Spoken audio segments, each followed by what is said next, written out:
हरे कृष्ण। अब क्या यात्रा में है क्या? अच्छा,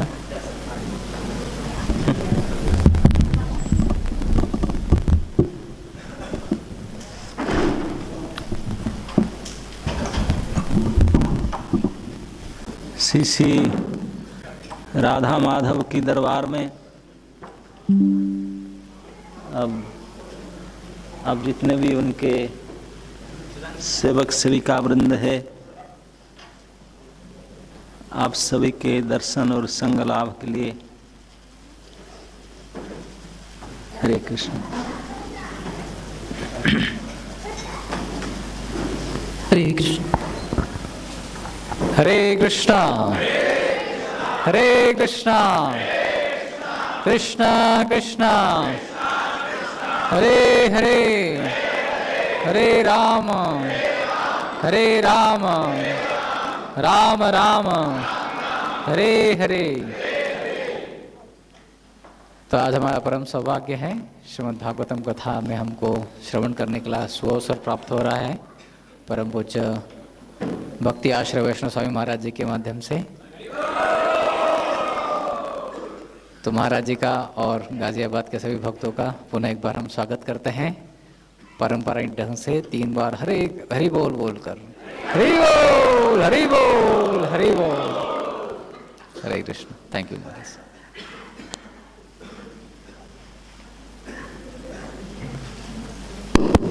ये ठंडी की प्रातःकाल में आप जितने भी श्रद्धालु भक्तगण इस कक्षा में उपस्थित हैं, आप सभी के श्री चरण में मेरा सादर प्रणाम स्वीकार करें। वांछा कल्पतरुभ्यश्च कृपा सिन्धुभ्यैव च पतितानां पावनेभ्यो वैष्णवेभ्यो नमो नमः। तो आज की चर्चा इस भजन से शुरू करते हैं।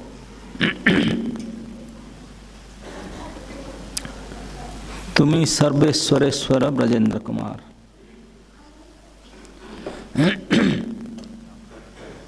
तुम्ही सर्वेश्वरेश्वर ब्रजेंद्र कुमार। तुम्ही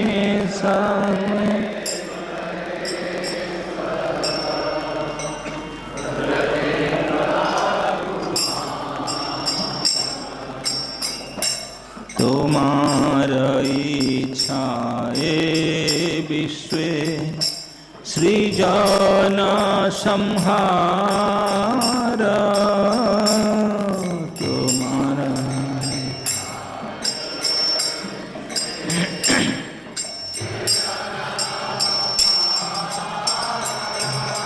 तुम्ही सर्वेश्वरेश्वर ब्रजेंद्र कुमार।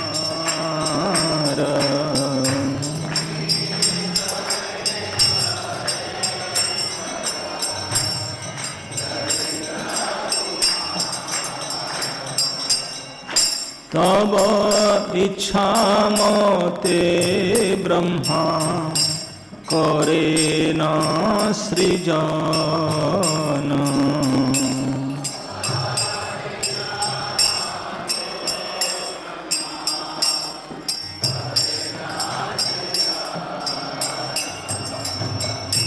तब इच्छा मत विष्णु करे न पालन।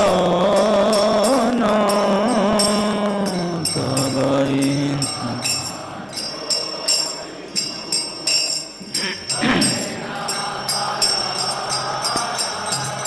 तुम्ही सर्वेश्वरेश्वर ब्रजेंद्र कुमार।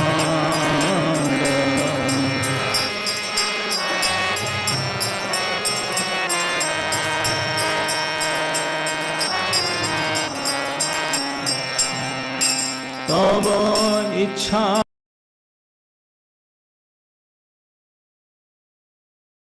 संहार।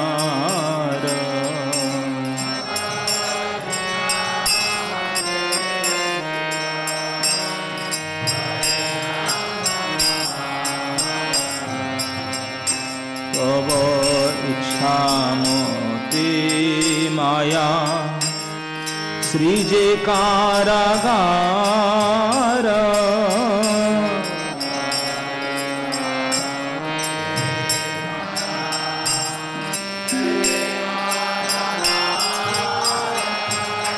तुमी सर्वेश्वरेश्वर ब्रजेन्द्र कुमार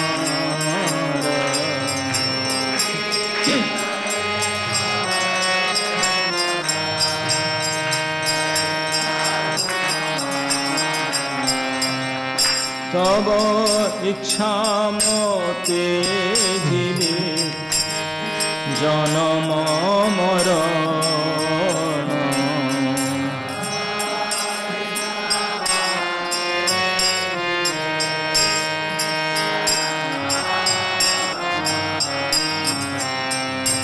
समृद्धि निपात दुख सुख संघटन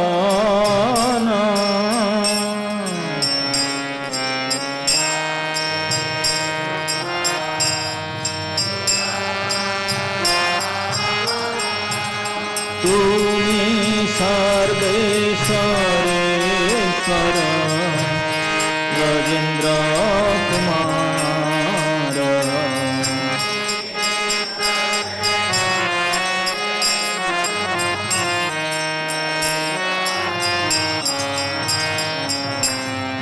मिछे मायाबद्ध जीव आशा पासे फिरे मिछे माया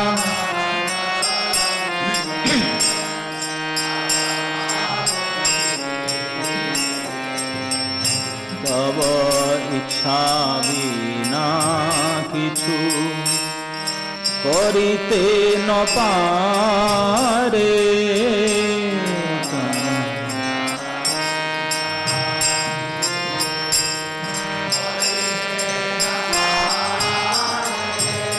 तुमी सर्वेश्वरेश्वर ब्रजेन्द्र कुमार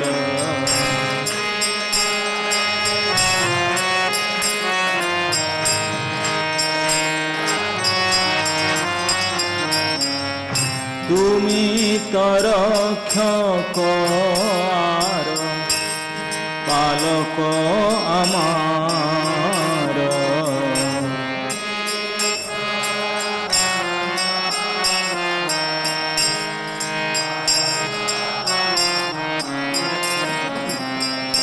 तुमार चरण बिना आशा नाही आर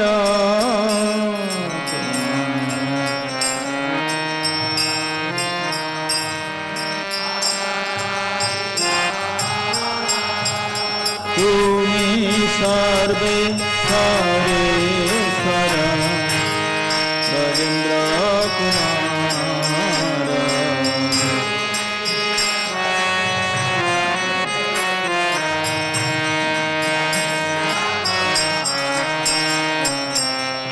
निज बल चेष्टा प्रति भरोसा छाड़िया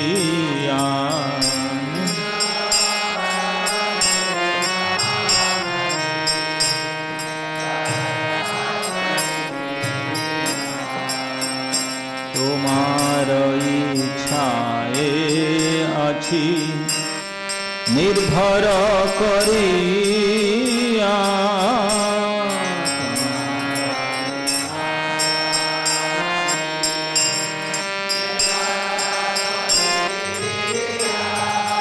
तुमी सर्वेश्वरेश्वर ब्रजेन्द्र कुमार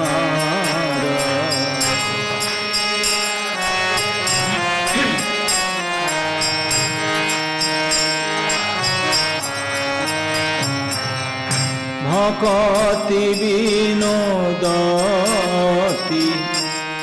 दीन अकिंचन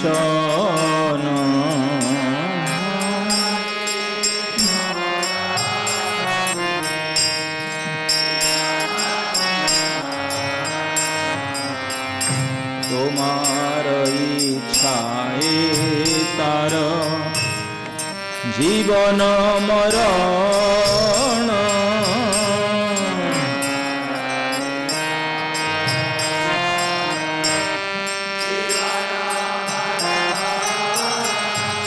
तुम्हें सर्वेश्वरेश्वर ब्रजेंद्र कुमार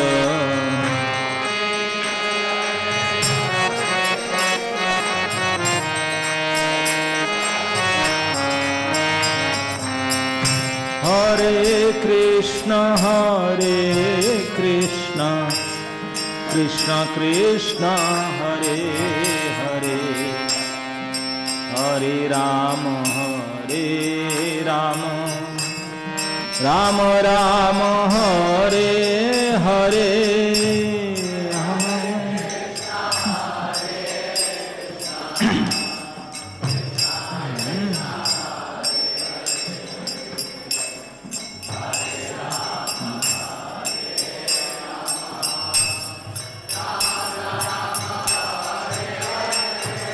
हरे कृष्ण कृष्ण कृष्ण हरे हरे हरे राम राम राम हरे हरे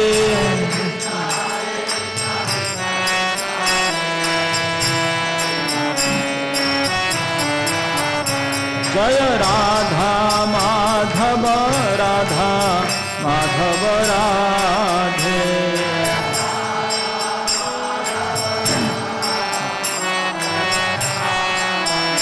जय जय सीताराम लक्ष्मण हनुमान सीताराम लक्ष्मण हनुमान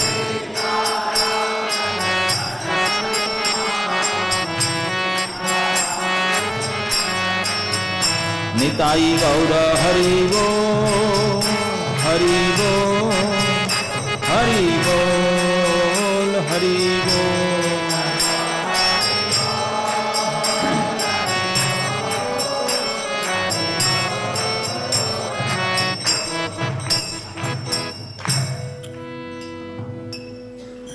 शील प्रभुपाद की ग्रंथराज श्रीमद् भागवत महापुराण की आप सबकी ओम नमो भगवते वासुदेवाय ओम नमो भगवते वासुदेवाय ओम नमो भगवते वासुदेवाय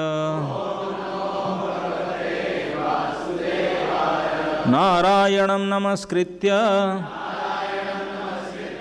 नरं चैव नरोत्तमं देवीं सरस्वतीं व्यासं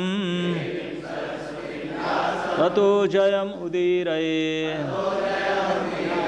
कृष्णाय वासुदेवाय देवकी नंदनाय च नंदगोपकुमाराय गोविंदाय नमो नमः। सो आज हम लोग श्रीमद् भागवत महापुराण के एकादश स्कंद के 6ठा अध्याय के श्लोक संख्या 25 से 29 तक पाठ करेंगे। श्लोक 25, 26, 27, 28 में तात्पर्य नहीं है तो उसको केवल पढ़ लेंगे श्लोक और अनुवाद। और 29 में एक छोटा सा तात्पर्य है, उसमें चर्चा करेंगे। श्लोक संख्या 25 से पढ़ते हैं। जदुवंशे अवतीर्णस्य भवतः पुरुषोत्तम सारच्छत्तं व्यतीयाय पंचविंशाधिकं प्रभो। अनुवाद।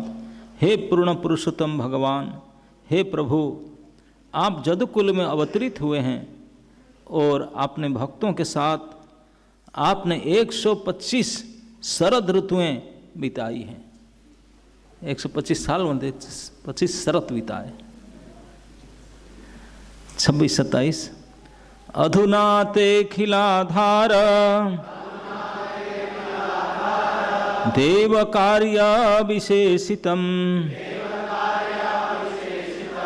कुलम च विप्रशापेन नष्टप्रायमभूदिदं ततः स्वधाम परमं विशस्व यदि मन्यसे स लोकाल्लोकपालान्नः पाहि वैकुंठ किंकरान। अनुवाद। हे प्रभु, इस समय देवताओं की ओर से आपको करने के लिए कुछ भी शेष नहीं रहा। आपने पहले ही अपने वंश को ब्राह्मण के शाप से उबार लिया है। हे प्रभु, आप सारी वस्तुओं के आधार है और यदि आप चाहें तो अब वैकुंठ में अपने धाम को लौट जाएं। साथ ही हमारी विनती है कि आप सदैव हमारी रक्षा करते रहें। हम आपके विनीत दास हैं और आपकी ओर से हम ब्रह्मांड का कार्यभार संभाले हुए हैं। हमें अपने लोगों तथा अनुयायियों के समेत आपके समस्त संरक्षण की आवश्यकता है। श्लोक संख्या 28। श्री भगवानुवाच अवधारितमेतन्मे जदात्थ विबुधेश्वर कृतं वः कार्यम् अखिलं भूमेर्भारो अवतारितः। अनुवाद। श्री भगवान ने कहा, हे देवताओं के अधीश ब्रह्मा, मैं तुम्हारी प्रार्थनाओं तथा अनुरोध को समझता हूँ। पृथ्वी का भार हटाकर मैं वह सारा कार्य संपन्न कर चुका जिस कार्य की तुम लोगों से अपेक्षा थी। श्लोक 29। तदीदं जावदकुलं वीर्य शौर्य श्रियोद्भमद्धतं लोकं जिघृक्षद्रुग्धं मेल बेलयैव महार्णवः।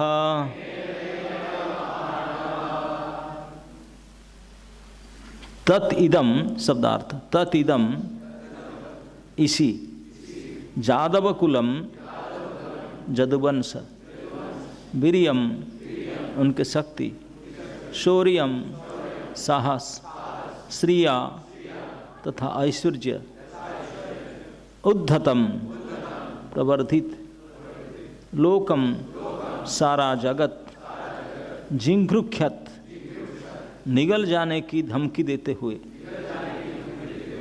रुद्धम रोका हुआ है, मैं मेरे द्वारा, बेलया समुद्र के तट द्वारा, इव सदृश, महाअर्णव महासागर। अनुवाद एवं तात्पर्य श्रील प्रभुपाद जी के द्वारा। अनुवाद प्रभुपाद जी के तात्पर्य तो है नहीं उसमें, उनके अनुयायियों के द्वारा।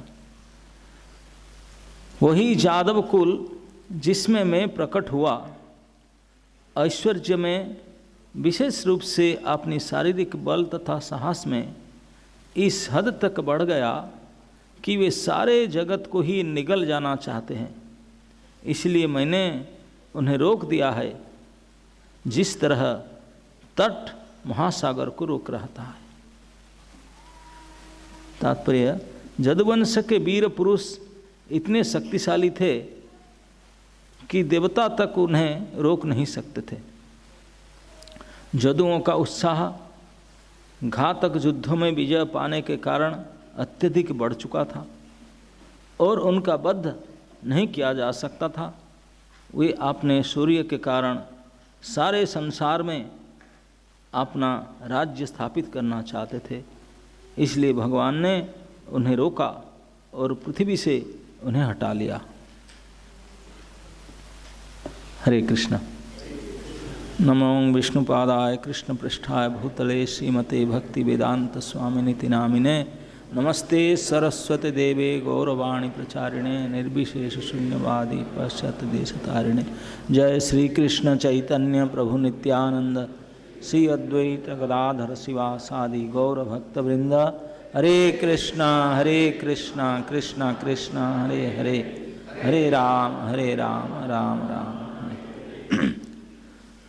तो ये प्रसंग जो डेली सुनते हैं उनको तो पता है, जो आज ही आए तो उनको थोड़ा बताना आवश्यकता है कि प्रसंग चल रहा है श्री भगवान द्वारिकाधीश के पास में समस्त देवता हिड़ेडवाई ब्रह्मांड शिव जी आकर के हाथ जोड़ के दर्शन किए, बहुत फूल माला वगैरह पहनाए और फिर हाथ जोड़ के प्रार्थना करते हैं, प्रभु please now can go back. बताओ किनको बुला के लाए प्रार्थना करके, प्रभु मर रहे हैं, please help please help please save us. और आकर जब काम कर दिए, नाउ वी गो बैक। ये कभी कभी आवश्यकता होता है, कोई महाशक्ति कोई बड़े लोगों को अगर बुलाए, उनको ज़्यादा समय रखें तो आपका प्राइवेसी खत्म हो जाएगा। फिर कितने भाई अब है ना, नहीं आप रहेंगे, आप तो ढंग से चल नहीं पाते, बदमाशी नहीं कर सकते, कुछ कर नहीं सकते, तो बोलेंगे भाई हम आपने से रहने तो आप जो तकलीफ था मिटा देंगे, यू कैन गो ना लेट मी। तो इसीलिए ये ब्रह्मा आदि देवता जब असुरों के दौरात में बढ़ गया था, विशेष करके कंस के रेनिंग जब शासन जब चल रहा था, धरती माता भी इतने बोझ फील किया, वो बोला मेरे से अनटलरेबल अनबियरेबल। एक बात उठता है, धरती के बोझ कैसे होता है? हाँ, हैवी लोड टू धरती। कौन ऐसे वस्तुएं धरती के ऊपर नहीं है? सारे पर्वत, सारे वृक्ष, सारे समुद्र, हम लोग, सारे मकान दुकान सब तो धरती के ऊपर ही है। धरती के ऊपर लोड कैसे बढ़ जाएगा? कोई अगर कुछ ज़्यादा बड़ा मकान बनाएगा, ही मिट्टी तो पहले था उसी को बनाएगा, वो तो पहले से है उसी को करा किया, तो फिर लोड कैसे बढ़ जाएगा? मलेरी इतने भारी भारी स्काई स्क्रीपर्स बना रहे, स्काई स्क्रीपर तो पहले से था, कोई बाहर से तो लाए नहीं कुछ, उसी के माल उसी के ऊपर थाक कर रख देने से बढ़ जाएगा क्या? है ना? नहीं, आप एक घोड़े के ऊपर बैठेंगे, आप बैठे हैं और आपके बैग बैठा है, कोई बोलेगा हो भारी वजन हो रहा है, अच्छा अच्छा अच्छा, तो बैग को उठाकर सर में ले लो, तो घोड़े के वजन कम हो जाएगा क्या? तो इस प्रकार धरती के ऊपर भार कैसे हो सकता है? क्योंकि सारे के नीचे धरती है।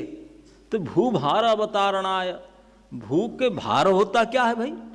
भूमि के ऊपर तो सब कुछ है, सारे भार तो उनके ऊपर, उनके भार बढ़ेगा कैसे?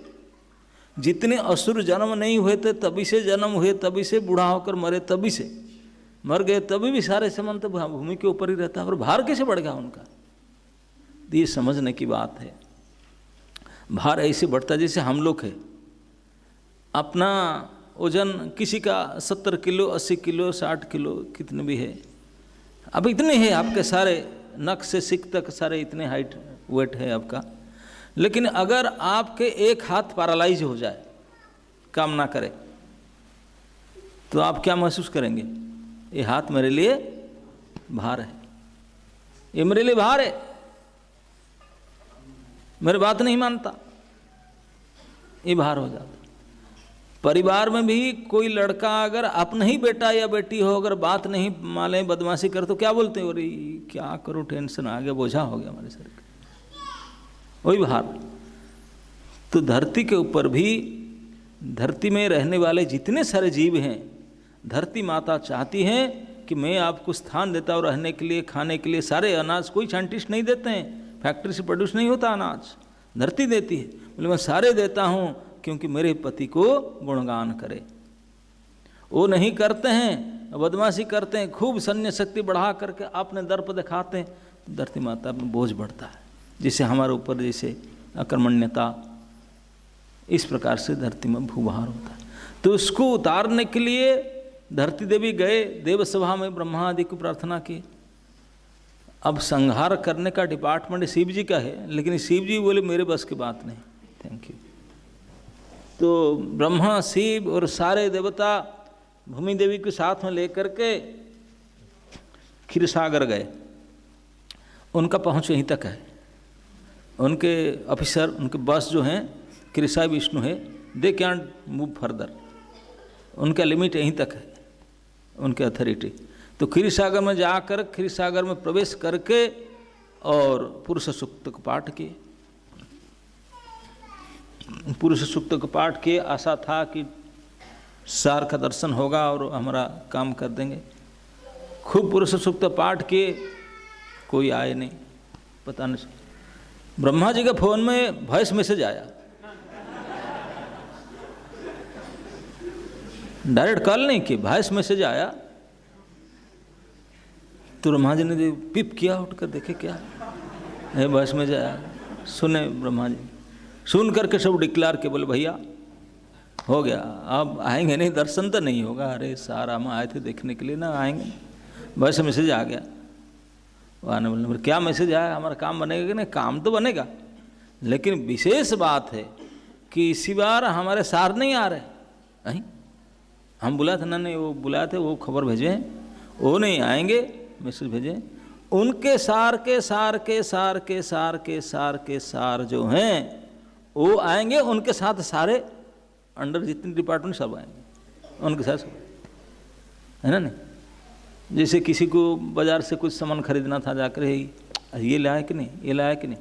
और जब टूर ही बाजार जा रहे हैं, सब लोग जा रहे हैं, तो फिर सब साथ में चले। तो श्री भगवान ब्रजेंद्र नंदन कृष्णचंद्र इसी बार आने वाले हैं, जिनको तो हम कभी सोचे नहीं, कभी देखे नहीं, कभी सुने नहीं ढंग से। ब्रह्मा कहते हैं हम तो यहीं तक देखे, उनको भी देखने के लिए कभी चांस नहीं मिलता, और वो आएंगे जिनको हमारे सार भी नहीं देखे, वो इस बार आने वाला है। तब इसलिए सब चलो डिक्लेयर की। तो ऐसे हाथ जोड़ के प्रार्थना करके बुला कर लाए थे, तो भगवान आए, जो उनका तकलीफ था दूर कर दिए। तो अभी ब्रह्मा और देवतागण आकर बोलते हैं कि प्रभु जदुवंश में आप अवतार लिए, अभी 125 साल हो गया, और कितने रहेंगे? यही भाव था उनका। और कब तक? अब तो हमारा और देवता लोगों के जो काम के लिए हम प्रार्थना कहते सब तक, बाकी तो कुछ हो ही नहीं, सारे हो चुका है। तो बुरा ना माने प्रभु, please excuse me, please don't mind, क्योंकि now you should go back. सब मिलकर के ब्रह्मा जी को बोले आप ही बोलो, आप ही बोलो। तो ब्रह्मा जी हाथ जोड़ के बोले यदि मन्य से आप चाहते हैं कि मैं चाहता हूँ जाओ, आप चाहते हैं और कुछ दिन रुकने तो रुको, हम क्या करें, एडजस्ट करेंगे और क्या। लेकिन now it is too much, हमारा जो काम था सारे पूरा हो चुका, now we should go back. कहाँ जाएं? वैकुंठपुरी। मतलब श्री भगवान में तो केवल नारायण नहीं आए थे, जितने भगवान के स्वांश अवतार सब आए थे। तो ब्रह्मा जी कहते हैं कि जो वैकुंठ वाले वैकुंठ को जाए, जो गोलोक वाला गोलोक में जाए, जो जहाँ के जो डिपार्टमेंट सब जाए, क्योंकि आप में सब लेकर आए, पूरा टूर लेकर आए अपने साथ में। तो जिनको जहाँ जहाँ जाना है, जो ब्रह्मचर्य आश्रम जाए, गृहस्थ आश्रम जाए, जो जाना जाए, कानपुर जाए, IIT जाए, कुछ जाए, अपना जाए, हमको अपने शांति से रहने दे। जो तकलीफ था हो गया कम, फिर अभी आप रहने का क्या है। तो इसलिए प्रार्थना करते हैं कि सर इतने साल बीत चुका है, प्लीज़ अब जाइए। अब ये कह करके 25 नंबर श्लोक की प्रार्थना के 125 साल हो गया, प्लीज़ अब जाइए। 26-27 में कहते हैं प्रभु इस समय देवताओं के काम तो सब कुछ बाकी नहीं रहा, सब हो चुका, जो जिसके लिए हम अप्लाई किए थे तो काम तो पूरा हो चुका है। आपने पहले से, और बाकी आपने वंश जो थे, ये ब्रह्मा जी ने क्यों कहते हैं? ये कहते हैं कि कुलंच विप्रसाप न नष्ट प्राय बुद्धिदम, मतलब जो आपके वंश है ये मेरे क्रिएशन नहीं है, भगवान ब्रह्मा जी की सृष्टि से बाहर है। तो बोलते हैं कि उसको कंट्रोल करना तो बस की बात नहीं है, लेकिन आप उनके काम में कर दिए हैं, उनको विप्र साप लग चुका है, ब्राह्मण के साप लग चुका है और उनका काम तो बनेगा। तो इसलिए आपने पहले ही अपने वंश को ब्राह्मण के साप से उबार लिया है। हे प्रभु, आप सारी वस्तुओं के आधार है और यदि आप चाहें तो वैकुंठ में अपने धाम को लौट जाए। बताओ अब लौट जाए, आप सबके आधार हो, प्लीज गो बैक। सुनने में कैसे उठपटांग नहीं लगता? आप किसी को सम्मान करके बहुत बोलेंगे यू आर सो नाइस, सो ये फूल माला पहनाएंगे और फिर लास्ट में बोले प्लीज गो बैक। ये पता नहीं ब्रह्मा जी भी ऐसे बोले बोलना था तो और कुछ दिन रुको करके, नहीं नहीं नहीं बहुत दिन। अब बोलते हैं कि 125 साल, अब कब तक रुकेंगे, अब जाओ ना, प्लीज गो बैक। आप अपने वैकुंठ धाम को लौट जाइए। साथ ही अब फिर कहते हैं साथ ही लौट तो जाइए प्लीज। दूसरा सुन लीजिए ना, साथ ही हमारी विनती है, हाथ जोड़ के विनती करते हैं कि सदैव हमारा रक्षा करते रहे। ऐसा नहीं कि बोले भगवान बोले मैं चला जा रहा हूँ फिर ओके डाटा, no no no no no, तकलीफ तो फिर भी आएगा। पता नहीं कल कोई विपत्ति आ जाए तो आपको आना पड़ेगा, रक्षा तो आपको करना है, लेकिन अभी हमको थोड़ा आप रहने से हम कुछ कर नहीं सकते, तो please you know go back, let us enjoy, और ज़रूरत पड़े तो हम फिर बुलाएंगे, प्लीज आना। तो हमारी रक्षा करते रहें, हम आपके विनीत दास हैं। देखिए ब्रह्मा और समस्त देवी देवता भगवान के सामने हाथ जोड़ के बोलते हैं हम सभी आपके हम्बल सर्वेंट हैं, और आपकी ओर से ब्रह्मांड का क्यों संभालना, कि आपकी ओर से काम करते हैं, on behalf of you only. आपके ही सृष्टि है, इसको संभालने के लिए हम ड्यूटी कर रहे हैं, तो आपके काम है हमको संभालने के लिए। हमें अपने लोग और अनुयायियों के समेत आपके समस्त संरक्षण की आवश्यकता है। तो सारे लोग सब जगह में, हम सर घर परिवार सभी को आपके संरक्षण आवश्यकता है। प्लीज़ ऐसा माइंड मत कीजिए, आप जाइए लेकिन आवश्यकता पर फिर आइए जब जरूरत है। ये स्वार्थ किसी को कहा जाता है, स्व अर्थ, जितना चाहिए इतना होगा बस। तो देवताओं के अंदर स्वार्थ भी है, जब तकलीफ पड़ता है भगवान को बुलाते हैं, और तकलीफ भगवान को विदा भी करते हैं। ये कर्मकांड पद्धति में, ये पूजा पद्धति जो कर्मकांड पद्धति में होता है, उसमें आवाहन और विसर्जन, आवाहन संस्थापन सन्निकरण, हाँ, तो फिर आसन पाद्य आदि पंचोपचार सब पूजा करेंगे। अंत में एक उपचार है विसर्जन। आइए काम किए, प्लीज गो बैक, ये विसर्जन है। आप जितने जैसे दुर्गा पूजा और गणेश पूजा जो करते हैं सब विसर्जन करते हैं ना, पानी में लेके फेंक देते। अरे इतने बढ़िया बनाए, कलर फलर क्या दे के, इतने कीमत दे के, भारी कीमत बना कर लाए, और 2-4 दिन पूजा खूब प्रणाम ठोके, सर ठोके, अब जा करके तोड़ करके नदी में फेंक देते हैं। बताओ क्या हाल उनका। ऐसे करते ना, आजकल पानी भी नहीं है, सूखा में फेंकते हैं। तो इसे विसर्जन करते हैं। तो लेकिन भक्तों गण जब भगवान को आवाहन करते हैं, विसर्जन करने के लिए नहीं, सदा के लिए आवाहन करते हैं, फुल टाइम है ना। तो लेकिन देवगण भगवान को बुलाए थे और विदा करना चाहते हैं, विदाई कर रहे हैं। जब ब्रह्मा जी और सारा देवगण भगवान को ऐसा कहे, तो श्री भगवान वाच, भगवान नहीं बोले, क्या बोले 28 नंबर श्लोक में, अवधारित मेतन में जदात्थ विबुधेश्वर, हे विबुधेश्वर, हे देवताओं के एचओडी कंट्रोलर, श्री भगवान ने कहा, हे देवताओं के अधीश ब्रह्मा, मैं तुम्हारी प्रार्थनाओं तथा अनुरोध को समझता हूँ। बोले आई नो कि आपको चाहिए, मैं समझ रहा हूँ आपकी बात, और पृथ्वी का भार हटाकर मैं सारा कार्य संपन्न कर चुका हूँ, जिस कार्य के लिए तुम लोग मुझे बुलाए थे।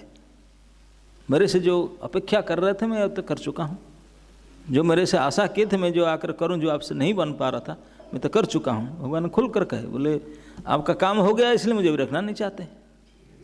और जब तक काम था तब वो रखे थे खिलाफ, तो अब बोलते हैं कि जाओ। तो भगवान ने कहे, मैं समझ रहा हूँ आपकी बात, क्योंकि अब आपका काम हो गया है तो इसलिए मुझे विदा करना चाहते हैं। तो ये बात कह करके भगवान फिर आगे बोले, तदिदं जादव कुलंग, बोले बात तो कह रहे कि मैं जाऊं, लेकिन तद इदम, यहाँ पर ये जो जादूकुल है आप मुझे जाने के लिए बोल रहे हो, पता नहीं ये जो जदुवंश है जादव कुलम, जो वीर्य सूर्य श्री उद्धतम, वीर्य में सूर्य में श्री में उद्धत हो चुके हैं। उद्धत मतलब इतने लिमिट से बाहर जा चुके हैं, लिमिट से बाहर जा चुके हैं, और आप में से कोई उनको कुछ करने बिगाड़ने बाल बंका नहीं कर सकता। यद्यपि संहारकर्ता सृष्टिकर्ता आप हो, ना वो सृष्टि आपका है, संहारकर्ता शिव जी है, ना ये उनको संहार कर सकते हैं। उनमें किसी का गलेगा नहीं, किसी का चलेगा नहीं। ये जादव कुलंग, क्योंकि वीर्य सूर्य श्री उद्धतम लोकं जिघृक्ष, समस्त लोगों को निगल जाना चाहते, क्योंकि उनको कोई रोक नहीं सकता, उनको टोक नहीं सकता, उनको परास्त करने का सवाल ही नहीं उठता। इतने, क्योंकि मेरे बल है, मैं वो संकर्षण, भगवान कहने का मतलब मैं और भाई साहब हम दोनों जहाँ हैं, तो उनको फिर वो इतने उद्धत हो चुके हैं, उनको कोई रोक नहीं सकता, और आप लोग तो कुछ नहीं कर सकते उनको। यस, मैं उनको विप्रशाप दिलाया, विप्रशाप हुआ उनको, लेकिन फिर भी वो तो मिटे नहीं, होते हैं। साफ काम करने से पहले आप कोई साफ कर दे। तो ब्रह्मा जी के दिमाग में आया, बोले ब्रह्मा जी सर सही बात है सर, बोले मैं बोले यही व महार्णव, जैसे महासमुद्र आपने अमोघ जल राशि को आपने बेलाभूमि अपने तट बांध नहीं है, लेकिन ऐसे अंदर रखा है सीमित करके, नहीं यू कांट गो बियॉन्ड, सीमा से बाहर नहीं जा सकते। कितने बारिश के समय में कितने नदी नालाओं के पानी आकर समुद्र में प्रवेश करता है, लेकिन समुद्र अपने लिमिट से बाहर जाता है क्या? वो यहीं रहता। ठीक इसी प्रकार बोलते हैं कि वो समुद्र नहीं आता, कल भगवान बोलते मेरे शक्ति, मैं बेल एव महार्णव, जैसे महासमुद्र को बेलाभूमि तट बन करके मैं रोक करके रखा हूँ, नहीं तो हजारों नदी इतने पानी के साथ बारिश में आकर प्रवेश करते हैं, मैं रोक कर रखा हूँ। दे आर नो फर्दर, चुप रहेंगे, पानी यही ऊपर उठेंगे लेकिन यही रहेंगे, बहुत उथल पुथल मचाएंगे, तरंगायित होंगे, लेकिन रुकेंगे वही, बोले कि बड़ा भूमि बन करके मैं उनको रोक के रखा हूँ। ठीक इसी प्रकार उद्धत जदुकुलों को, उनका जो महाबल वीर्य ऐश्वर्य शक्ति सब उनका है, इसमें उद्धत हो चुके हैं, इनको मैं हूँ इसलिए रोक कर रखा हूँ, नहीं तो जगत को अब निकल जाते, आप कुछ नहीं कर सकते। ये बात कहे भगवान ने। तो इसमें 2 सेंटेंस तात्पर्य हैं। जदुवंश के वीर पुरुष इतने शक्तिशाली थे कि देवता तक उन्हें रोक नहीं सकते थे। जदुओं का उत्साह घातक युद्ध में विजय पाने के कारण अत्यधिक बढ़ चुका था। कोई भी युद्ध में तो कभी पराजित हुए ही नहीं, तो इसलिए उनका साहस बहुत बढ़ चुका था, और कोई उनका वध कर नहीं सकते। वे आपने सूर्य के कारण सारे संसार में आपने राज्य स्थापन करना चाहते थे, इसलिए भगवान ने उनको रोका, भगवान उनको रोक करके रखे थे। तो ये बात जब भगवान ने कहे तो ब्रह्मा जी ने कबूल की, बात तो सही है, हाँ कृपा करके उसको भी स्विच ऑफ करके जाइए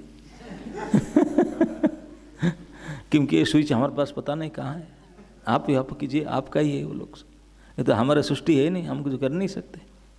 आपके वंश है, कुल है, आपके पुत्र पौत्र परिवार है, तो आप ही मिटा कर जाइए प्रभु देन। ये ब्रह्मा जी को पता नहीं था, बाद में पता चला। भगवान ने कहे बोले तो मैं चला जाऊं तो संभालोगे उसको? सर गलती हो गया सर, उनको मिटा कर जाइए उनको ही मिटा करके जाइए।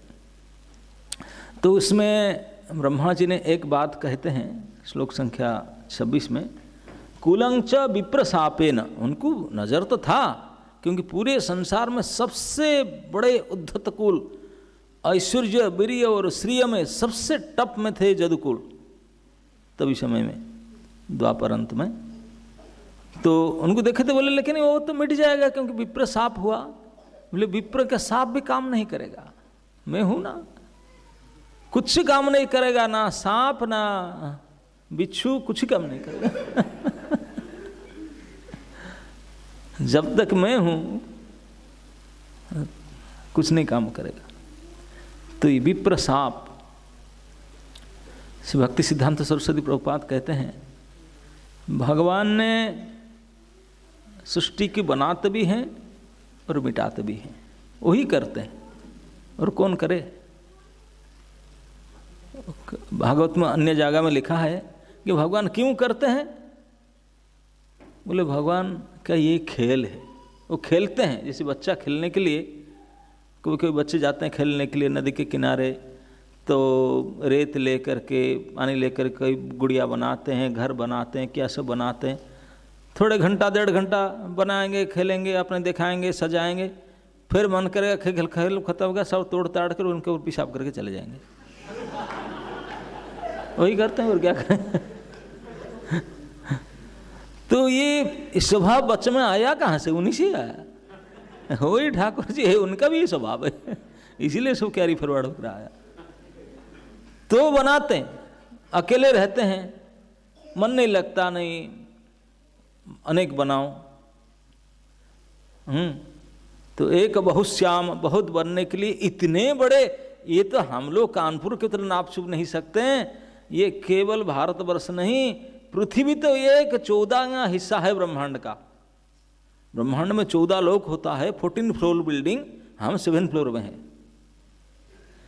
और एक बिल्डिंग नहीं है, ब्रह्मा जी एक बिल्डिंग में टप मत बोले, अनंत अनंत ब्रह्मा है, अनंत अनंत ब्रह्मांड है। चैतन्य चरितामृत ब्रह्मा मतलब सब 4 हेडेड ब्रह्मा नहीं है। एक बार तो ब्रह्मा जी की गए थे मिलने के लिए, भगवान को द्वारका गए थे। द्वारका गए, जा करके विजिटिंग कार्ड भेजे सिक्योरिटी को, भाई अपना पिताजी के घर है, उसमें क्या है, पापा घर में इतना थोड़ी। बोले मैं आया हूँ। तो सिक्योरिटी गया, भगवान कुछ काम में, तो जो पूछा कि कार्ड दिए हैं, ब्रह्मा जी आए हैं मिलने के लिए। भगवान बोले कौन सा ब्रह्मा? कुछ बस्ते भी थे, कौन सा ब्रह्मा? सिक्योरिटी भी चमा लगा आकर के बोला, जैसे सार बोले आकर बोला, बोले हाँ जी न, क्या बोला, मैं जाऊँ? रुको, क्या बात, आप कौन सा ब्रह्मा है? व्हाट, कौन सा ब्रह्मा? पूरे ब्रह्मांड में तो ब्रह्मा एक ही है, परमेष्टि में ही हूँ, ओनली वन। कौन सा ब्रह्मा मतलब? और कोई ब्रह्मा होते हैं क्या? मेरे अलावा और कोई ब्रह्मा है क्या? बोले सर मैं नहीं जानता हूँ, जो साहब ने पूछे मैं पूछता हूँ आपको, प्लीज टेल मी। हूँ ना, अरे ब्रह्मा तो मैं ही हूँ। तो वो तुरंत चिट्ठी लिखकर भेजे, बोले जाकर बोलो मैं चतुर्मुख ब्रह्मा परमेष्टि में आया हूँ, चतुर्मुख, चतुर्वेद के ज्ञाता परमेष्टि ब्रह्मा मैं आया हूँ, दोबारा लिख करके भेजे।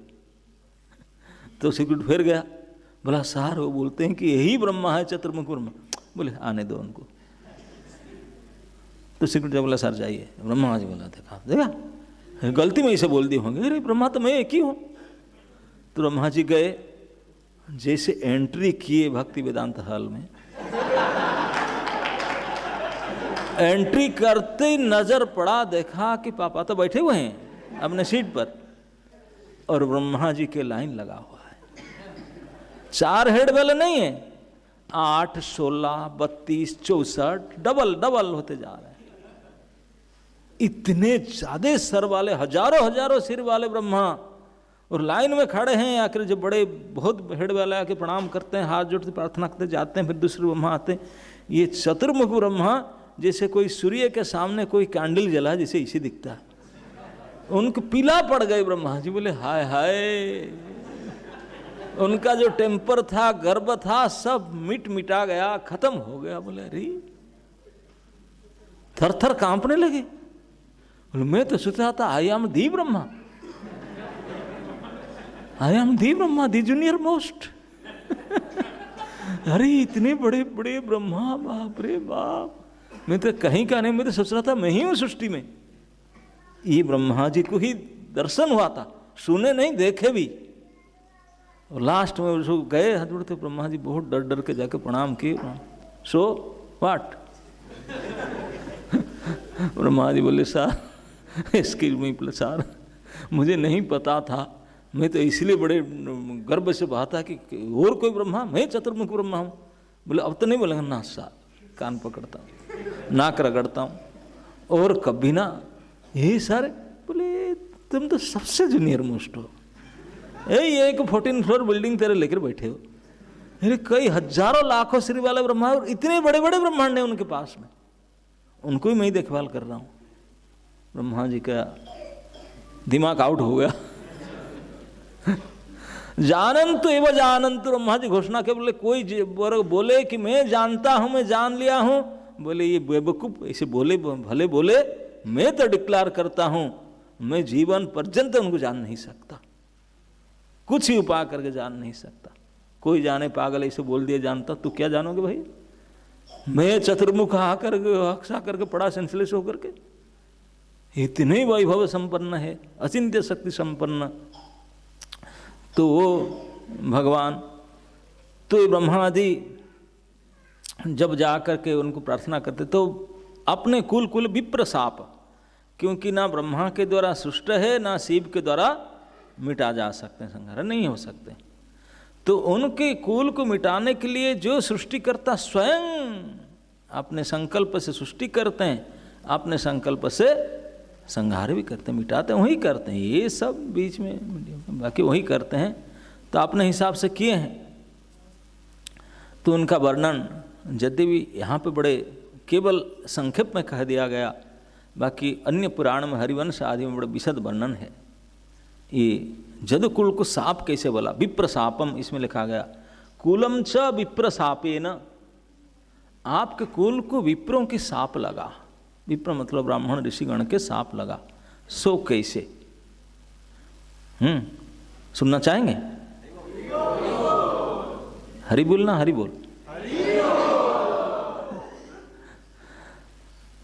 तो देखिए, मैं ये कहता था कि सिद्धांत सरस्वती प्रभुपाद कहते हैं, बोले कि भगवान की यही इच्छा है। बोले भगवान श्री कृष्णचंद्र आपने इतने कुल बढ़ाए, पुत्र पुत्र प्रपुत्र, फिर उनको स्वयं मिटा दिए। तो गौर सुंदर पुत्र पुत्र बनाए नहीं, संन्यास ले लिए, तो उनका कुछ था नहीं करने के मिटाने के लिए। बोले श्रीपाद नित्यानंद प्रभु डबल शादी किए, और श्री जानवा माता से तो कुछ संतान नहीं, वसुधा माता में जो संतान हुए वो सब अभिराम ठाकुर ने आउट करते गए। लास्ट में वीरचंद्र गोसाई, तो उनको नित्यानंद प्रभु ने बचा लिए। तो वीरचंद्र गोसाई के जो वंश, वो भी तो साक्षात भगवान थे नित्यानंद प्रभु। तो उनके जो वंश हुए, बोले पुत्र से, बोले नहीं, वो भी पुत्र परंपरा नहीं चला है। वीरचंद्र गोसाई के बाद में शिष्य परंपरा चला, पुत्र परंपरा नहीं, शिष्य परंपरा चला, शिष्य प्रशिष्य। और उन शिष्य में से जो नियम कानून को ढंग से पालन करते वही आचार्य बनेगा, जो नहीं तो नहीं। ये परंपरा, वो भी पुत्र परंपरा नहीं चला है। श्री अद्वैत आचार्य भगवान समय कलयुग में जो आए महाप्रभु के बाद में, महाप्रभु का तो कोई पुत्र पुत्र तो हुए नहीं, न महाप्रभु किसी भी शिष्य भी दिए थे। तो अद्वैताचार्य, क्योंकि निताय और अद्वैत दोनों दो साइड में रहते हैं, उनसे निकले। अद्वैताचार्य के 5 पुत्र हुए, तो उनमें से केवल अच्युतानंद को छोड़कर बाकी किसी को भी उन्होंने अधिकार नहीं दिए, अपने शक्ति का अधिकार नहीं दिए। तो उन लोगों ने जो किए, बड़े वहीं से बाइफरकेशन शुरू हो गया, ऐसे किए। वो भी वर्णाश्रम धर्म के अनुसार, योग्यता के अनुसार वो भी वंश परंपरा चला।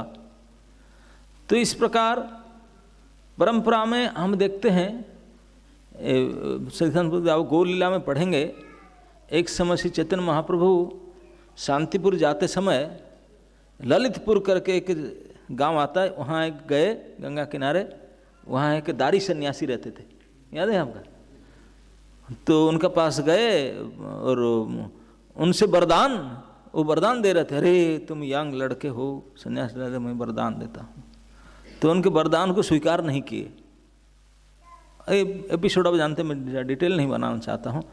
तो सिद्धांत सरस्वती श्रीमन महाप्रभु हम लोग को शिक्षा देते हैं इस लीला करके कि इस कलियुग में कोई इसी प्रकार के दारी सन्यासी होंगे और सन्यास आश्रम का नियम इसी को मानेंगे। स्त्री और सुरा स्त्रियों को लेकर सन्यास आश्रम में लाएंगे और आपको वरदान देंगे, इस प्रकार धन धान्य प्राप्त हो, स्त्री पुत्र प्राप्त हो, तो इसी वरदान को स्वीकार नहीं करना चाहिए भले तो इस प्रकार महाप्रभु। लेकिन भगवान कृष्ण ने अपने वंश को लोप करने के लिए क्या उपाय किए थे कि वो जानते थे मैं खुद करूँगा, मैं तो उनके रक्षक पालक हूँ, ना ना ना ना पापा कर मेरे पास आते हैं, मेरे गोद में खिले बढ़े। तो भगवान ने मिटाने के लिए एक दूसरी उपाय किए, ब्राह्मणों के सांप के द्वारा जदवंश नाश कराए, विप्र सांप के द्वारा। और सांप का उपक्रम इस प्रकार हुआ था। श्री द्वारका नगरी, भगवान जब वृंदावन से मथुरा गए, मथुरा में जाकर के मामा श्री का उद्धार किए, 2 ही दिन में कर लिए। जिस दिन गए दूसरे दिन हो गया मामा का उद्धार। और नहीं अकेले नहीं, मामा के जितने 9 भाई थे, 9 को 9 एक ही चिता में जले, वहीं सबको अलाउड किए। और शंकर बाकी उसके पहले तो चाणूर मुष्टिक आदि का भी तो काम फतेह किए थे। तो इस प्रकार से जब मामा को उद्धार किए, जब कंस का वध हुआ तो कंस के 2 पत्नी थे, अभी उनके संतान नहीं हुए थे, अस्थि और प्राप्ति। ये दोनों डायरेक्ट फ्लाइट बुकिंग करके चले गए मायके बोलते ना पापा के यहाँ, मायके चले गए। वो दोनों जरासंध जी के बेटी थे। अब जा करके वहाँ तिल को ताल करके, ये सभी मनुष्य के स्वभाव है, किसी के नाम में कंप्लेन करना होता है ना, तो इतनी बात को इतने करके बोलना है, ये स्वभाव है कि नहीं। इसको बोलते तिल समझते ना, उसको ताल फल। अब देखे ही नहीं, मैं क्या बताऊँ, कहावत है तिल को ताल करके, ताल नहीं देख रहे नारियल देखो, तिल को नारियल बनाए। ताल आप लोग देखे नहीं जाने तो क्या बताऊँ। तिल कह करके नारियल जैसा देखेंगे, इतने बड़ा तिल ऐसे कहेंगे। तो इस प्रकार हम लोग किसी का नाम कंप्लेन करते हैं, जोड़ जाड़ करके कहते हैं, तो जा करके ऐसे बना करके बोले कि देखिए तुम्हारा दामाद को, अरे उनके भांजा सगा भांजा आकर ऐसे मारा, ऐसे क्या सारे दोष उनका है। ये नहीं देखे कि भाई 11 साल से उनको मारने के लिए डेली प्रयास कर रहा था, ये नहीं बताया, नहीं आकर मार डाला। तो जरासंध ने गुस्सा होकर के अपने दोनों बेटियों के सामने शपथ लिया, प्रतिज्ञा किया, बोला पुत्री मैं प्रतिज्ञा करता, अब निकलूंगा, काल परसों रेडी करके जाता हूं, इन जदुवंशियों को, उनके रहने का स्थान मथुरा नगरी को गूगल मैप से हटा दूंगा। गूगल में लगाएंगे ना, वो दिखेगा ही नहीं, क्यों वाइप आउट कर दूंगा, उड़ा दूंगा, सबको मार मिटा करके नष्ट कर दूंगा, खत्म कर दूंगा। महाभारत युद्ध में तो 11 और 7 18 अक्षौणी सेना इकट्ठा हुए थे दोनों, वो अकेला 21 अक्षौणी सेना लेकर आया लड़ने के लिए। मगध वाहिनी बिहार से आया मथुरा, लोहोवन के पास पार्किंग होता था और भयानक युद्ध होता था। और जब देखे मथुरावासी सैन्य फन्ने बोले, हाथ उठाते, भैया उनका सामना कौन करे। बाउंड्री के अंदर मथुरा नगर था, क्योंकि दिग्विजयी राजा का कैपिटल सिटी था। कंस था त्रिलोकी विजयी, कंस आउट हो गया। अब चांस देख करके जरासंध तो बोले और क्या है, कंस था अब तो कोई, लेकिन वो जितने जदुवंशी थे वही मगध सेना को देख कर डर गए। तो कृष्ण आकर के महाराज को, उग्रसेन को राजा तो उन्होंने बनाए थे, बोले कोई चिंता की बात नहीं, मैं और भाई साहब दोनों जाएंगे। अरे हम आप दोनों को किसे छोड़ देंगे, तुम बच्चे हो दोनों, ठीक है 2-4 को देखने के लिए छोड़ दो, लड़ेंगे तो हम। अरे इतने सेना आए हैं, मैं सुन रहा हूँ इतना, नहीं कोई बात नहीं, ये तो वनडे मैच है, उसमें क्या है, 20 ओवर तक भी नहीं चलेगा। तो जो भी और कोई उपाय नहीं था तो दोनों राम और कृष्ण मथुरा गेट से बाहर निकले। कुछ सैन्य साथ में गए थे, उनको भगवान बोल दिए यहीं खड़ा रहो, गैलरी में बैठे रहो, जाना नहीं, क्योंकि आपको दिक्कत होगा, यहीं बैठे के देखते रहना, मैसेज भेजते रहना, मतलब ये क्या बोलते हैं उसको, लाइव टेलीकास्ट करते रहना। हम जा रहे हैं, आप अपना इंस्ट्रूमेंट ला कर हम बैठ जाओ, हम जा रहे हैं खेल मैदान में। तो मैदान में दोनों प्रभु उतरे, वहाँ लड़ाई उनको करना था, उनको अस्त्र शस्त्र यहाँ के तो मतलब अपना अस्त्र को बुलाए, वो वहीं प्रकट हो गए, अपने चक्र मुसल सब अपने दोनों भाई ले लिए और गए लड़ने के लिए। 21 अक्षौहिणी सेना, करोड़ों संख्या में सेना थे, दोपहर तक ऑल आउट, ऑल आउट। मर गए जो इंजर्ड हुए, हॉस्पिटल तो पास में था नहीं, और जो प्राण लेकर के भाग गए सो भाग गए। कई राजा तो भाग गए सब फेंक फाक करके, बाप रे बाप मरेंगे। जरासंध, महावीर जरासंध, वो तो बड़े एक आया था, तो भगवान उनका भाई साहब ने, दाऊद जी ने उसको पकड़ लिए, पकड़ करके उनका हाथ में गदा था, बढ़ते इसे फेंक फाक करके उसको पकड़े से। आप स्नान करने के बाद गिले गमछा निचोड़ देना, ऐसे निचोड़े, वो गां गां गां आवाज कर रहा था, मर ही जा रहा था, उसको निचोड़ रहे थे। बोल मोड़ मार करके फेंक दूं जमुना में फेंक दूं, जमुना गिरा। तो भगवान ने दौड़ के, नहीं भाई साहब रुको रुको रुको, भैया मर मत मारो, क्यों ना, छोड़ दो उनको, तो फेंक दे। आधा निचोड़ रहे थे, फेंक दे। उसको इतने शर्म लगा, मैं मगधराज जरासंध, ये दोनों बालक मेरे नाती पोते के हिसाब, मुझे इसे निचोड़ के फेंक दिया। इतने अपमान महसूस हुआ। राजाधिराज मगधाधिपति बोला घर नहीं जाऊंगा, वहीं से नियम लिया, बोला मुझे बद्ध कर दो। तू बद्ध के योग्य नहीं है, छोटा बोलता तुझे छोड़ दो करके, तुझे नहीं मारूंगा। भगवान कारण नहीं बता, बोले छोड़ दो उसको, तो इसलिए फेंक दी, बोले जा तुझे नहीं मारेंगे, मना कर रहा है। छोटू बोल रहा है कि मत मारो उसको। तो उन्हें देखा कि मारेंगे नहीं, वो ऐसे अधमरा करके छोड़ दिए। ये सब निचोड़ गया था, गला फला सब जाके एक्सरसाइज किया। तो बोला कि मैं घर नहीं जाऊंगा, किसी को मुंह दिखाने के लिए लायक नहीं, मैं इतने प्रतिज्ञा करके आया था, किसे मुंह दिखाऊंगा जाकर बेटियों को। मैं जा रहा हूँ जंगल में, तप करूंगा, तपस्या करके मरूंगा, नहीं तो कुछ मिलेगा तो तपस्या फल मिलेगा। तपोबल महाबल, ऐसे तो काम नहीं चलेगा। जंगल में जा रहा था तप करने के लिए, बिल्कुल इतने अभिमान हो चुका था, इतने दुखित था, बहुत हो करके जंगल अभिमान, तपस्या करने जा रहा था। बाकी जो बड़े बड़े राजन्यगण थे जो भाग गए थे डर के मारे, वो जाकर के ऊंचे ऊंचे पेड़ में चढ़ कर देख रहे थे कि हमारे महावीराधि वीरवर जरासंध वीर तो आए नहीं, उनका क्या हो रहा है, थोड़ा देखते हैं। और जो देख रहे थे उनका निचोड़ा जा रहा था, पैंट शर्ट खराब हो चुका था उनका वो देखते थे, यहां से तो लाइव टेलीकास्ट होता था उस तरफ।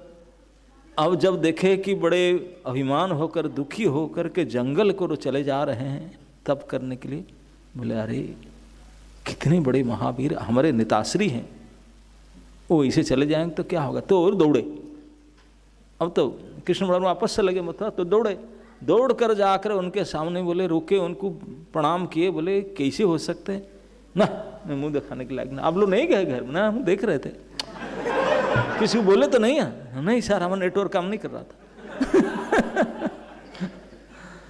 बोले क्या ना, बोले सर एक बात है, आप ऐसे छोड़ के चला जाएंगे, हमारा क्या होगा, हम तो निराश्रय हो जाएंगे, आप ही के आश्रय हमारा, आप हमारे सब कुछ रक्षक पालक पोषक है, आप चले जाएंगे हमारा क्या होगा, हम तो अनाथ हो जाएंगे, आप हमारे नाथ है, आप कैसे।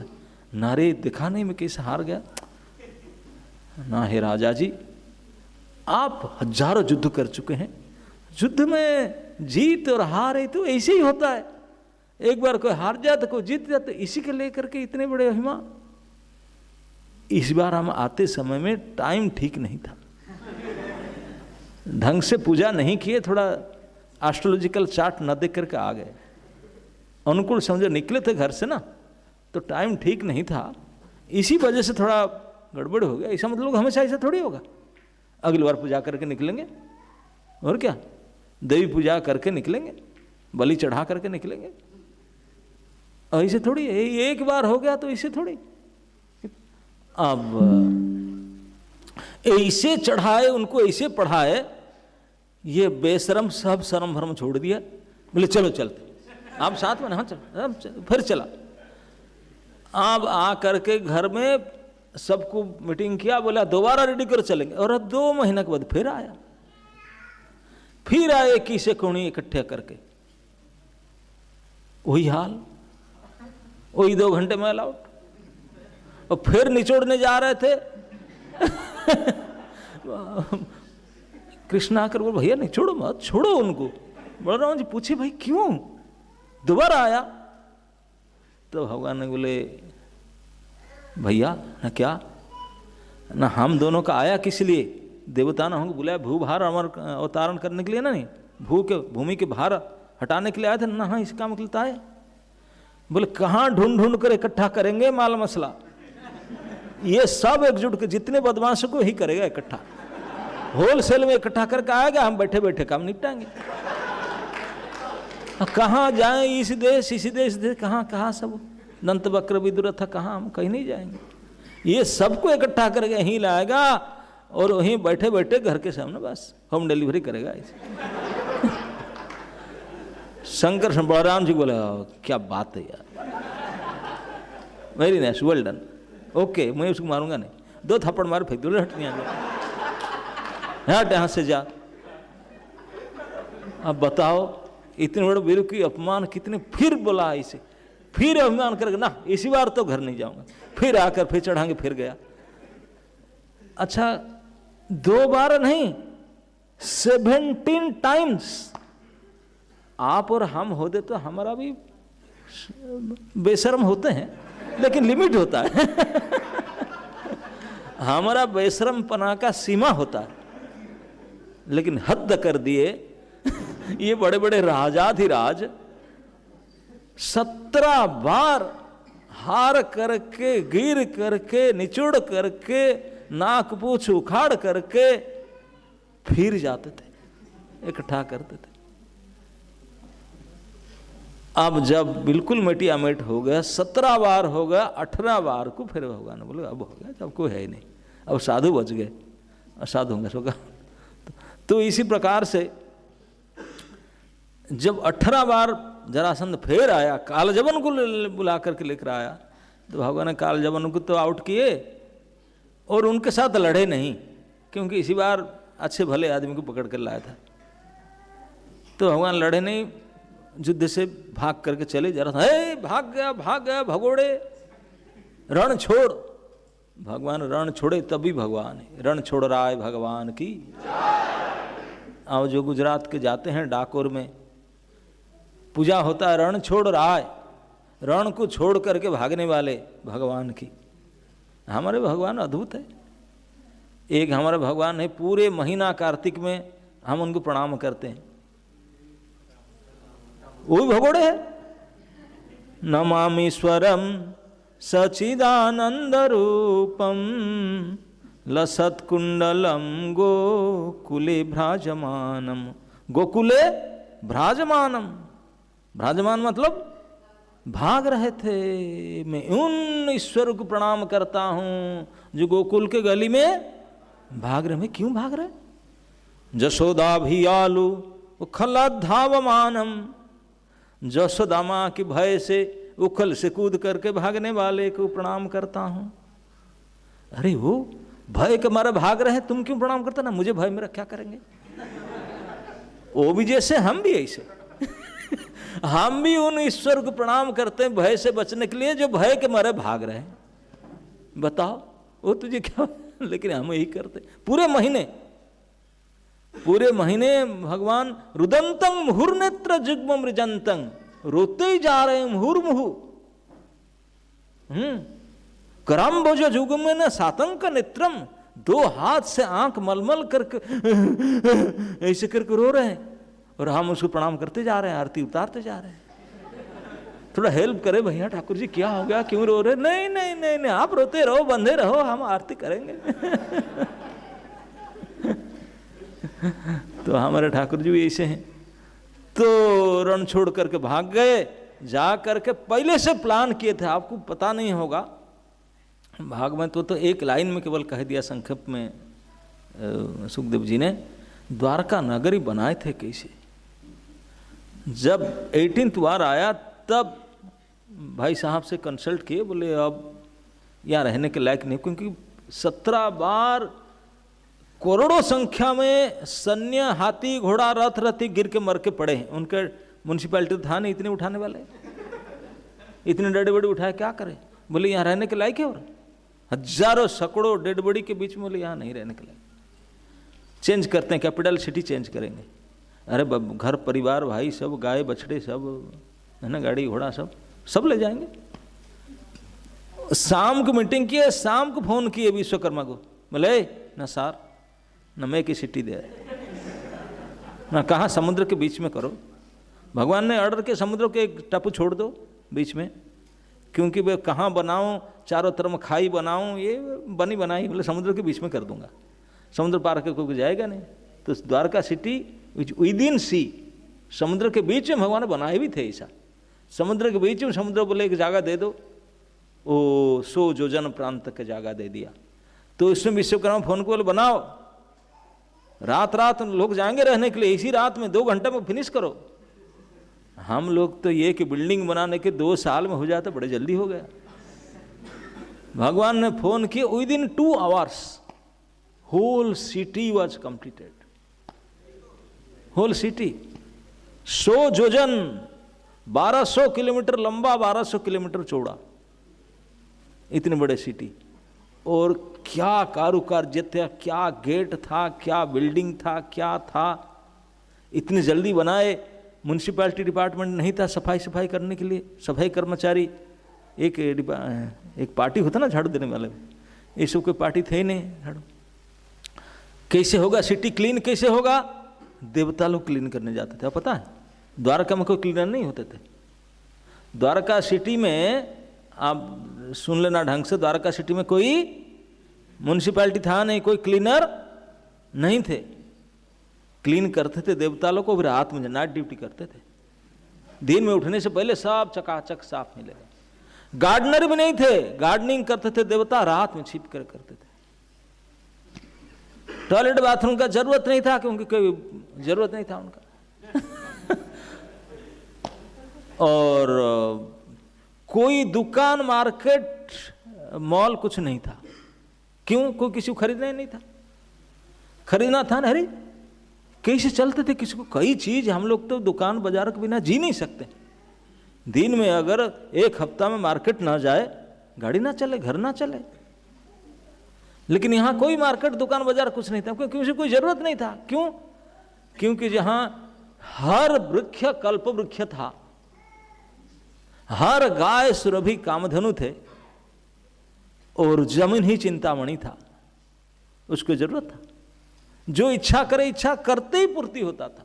होम डिलीवरी, कुछ जाना होना नहीं पड़ता था। घर में इच्छा करो, आया। मुझे जीन कपड़ा चाहिए, वही मिल गया। मुझे ये स्वेटर चाहिए, वही मिला। राजभोग चाहिए, वही मिला। जो चाहिए वही मिला। तो पर किसी कौन बाजार जाएगा? बनी बनाई मिलता है। किचन का आवश्यकता नहीं था, बाथरूम, टॉयलेट, किसी जरूरत, सब कुछ बनी बनाया आता था, कुछ नहीं थे। इस प्रकार के भगवान की द्वारका राजधानी थी। इस राजधानी में जब बना दिए, विश्वकर्मा बोले सार कंप्लीटेड। तो भगवान ने सब रात को सोए हुए थे, जदुवंशी मथुरावासी सारे सोए हुए थे। मथुरा के पेड़ पौधे तक, ध्यान दीजिए, कोई फ्लाइट बुकिंग नहीं हुआ था, टिकट फिट कुछ नहीं था। पेड़ पौधे, बिल्ली, चूहे तक भी ओवरनाइट ट्रांसफर हो गए सीधा द्वारका में। और द्वारका में गए, द्वारका में सुबह उठे, किसी को पता नहीं चला कि हम जगह चेंज हो गया करके। क्योंकि पेड़ पौधे ये सब मकान दुकान तो था नहीं, केवल मकान ही तो भी था नहीं, सब वहीं गए।